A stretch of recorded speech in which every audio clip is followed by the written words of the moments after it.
Hi viewers, నేను doctor Madhavilatha Guntur నుంచి మాట్లాడుతున్నాను. ఇవాళ మనం ఇన్ఫర్టిలిటీ పేషెంట్స్ ఎప్పుడు డాక్టర్ని కన్సల్ట్ అవ్వాలి అని మాట్లాడుకుందాం. పెళ్ళైన తర్వాత 1 సంవత్సరం తర్వాత ప్రెగ్నెన్సీ కనుక రాకపోతే దాన్ని ఇన్ఫర్టిలిటీ అంటారండి.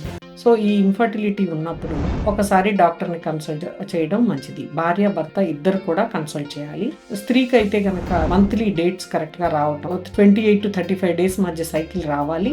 3 to 4 డేస్ బ్లీడింగ్ అయ్యి 1 డే కడుపులో నొప్పి మైల్డ్గా రావటం అనేది నార్మల్ అనమాట. ఇది కాకుండా అంటే 28 డేస్కి లేదు 21 డేస్కి బిఫోర్ డేట్ రావడం కానీ, 35 డేస్ తర్వాత అంటే 45 డేస్ 60 డేస్ ఇర్రెగ్యులర్గా డేట్స్ రావడం కానీ ఉంటే కంపల్సరీగా డాక్టర్ని కన్సల్ట్ చేయాలి.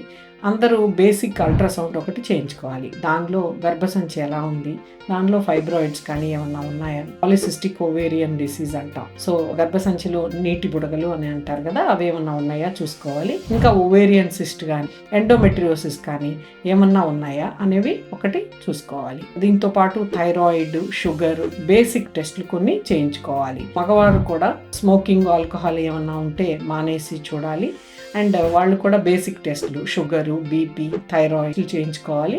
అండ్ సెమెన్ అనాలిసిస్ టెస్ట్ ఒకటి చేయించుకోవాల్సి ఉంటుంది. ఈ బేసిక్ టెస్ట్లు చేయించుకొని డాక్టర్ని కన్సల్ట్ అయ్యి మినిమం జాగ్రత్తలు పాటిస్తే, కొన్ని సూచనలు పాటిస్తే ప్రెగ్నెన్సీ వచ్చే అవకాశం చాలా వరకు ఉంటుంది.